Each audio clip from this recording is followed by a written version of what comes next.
Mahmud fashion এবং নাগরা textile মিলসের worker বা শ্রমিকদের বিক্ষোভের মুখে পড়ে তারা সড়ক অবরোধ করে এবং আন্দোলনের কারণে তৈরি সৃষ্ট যানজট।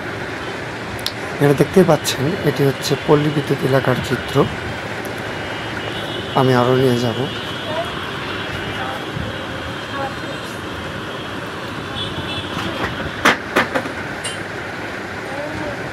এতে অনেক যাত্রীবাহী পরিবহন, ট্রাক, বাস, লেগুনা নানা রকমের সমস্যায় পড়ে যান।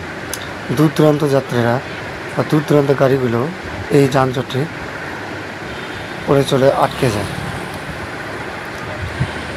এটি গাজীপুর চন্দ্রা মোড়ের চিত্র।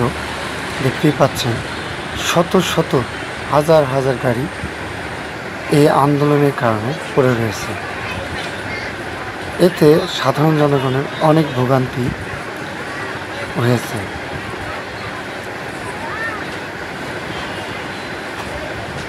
এটি তৈরি হয়েছে সকাল 6টা থেকে।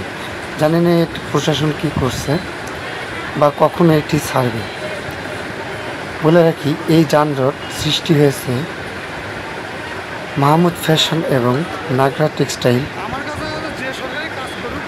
এর গার্মেন্টস শ্রমিকদের আন্দোলনের ফলে। তারা সড়ক অবরোধ করে আন্দোলন করছে।